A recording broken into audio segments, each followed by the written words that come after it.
কক্সবাজার বিমানবন্দরে ৯,০০০ ফুট দীর্ঘ রানওয়েকে ১০,৭০০ ফুটে সম্প্রসারণ করা হচ্ছে। এর মধ্যে ১,৩০০ ফুট সমুদ্রের মধ্যে। আন্তর্জাতিক বিমানবন্দরে উন্নীত করতে বঙ্গোপসাগরের তলদেশে ব্লক দিয়ে বাড়ানো হচ্ছে রানওয়ে। সাগরের বুকে নির্মাণ হতে যাওয়া কক্সবাজার আন্তর্জাতিক বিমানবন্দরের সম্প্রসারিত রানওয়েটি সুনীল জলরাশির মাঝ দিয়ে এখন অনেকটাই দৃশ্যমান। স্থানীয়রা বলছেন এই প্রকল্পটি আরেকটি মাইলফলক। এই গেম চেঞ্জিং সিদ্ধান্তের ফলে পুরো কক্সবাজার সুন্দর ও পর্যটন খাত আরও সমৃদ্ধ হয়ে উঠবে।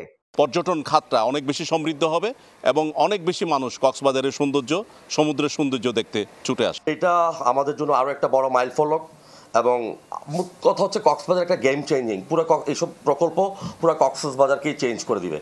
কক্সবাজার আন্তর্জাতিক বিমানবন্দরের সম্প্রসারিত রানওয়ে প্রকল্প পরিচালক মোহাম্মদ ইউনুস ভূঁইয়া বলেন, সমুদ্রের পাইলিং এর কাজ ইতিমধ্যে শেষ হয়ে গেছে। তিনি আশাবাদী এই বছরের অক্টোবরের মধ্যেই সম্পূর্ণ কাজ শেষ হবে।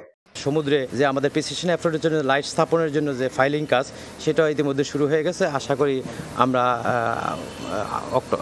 অক্টোবর 2023-এর মধ্যে আমরা সম্পন্ন করতে পারবো।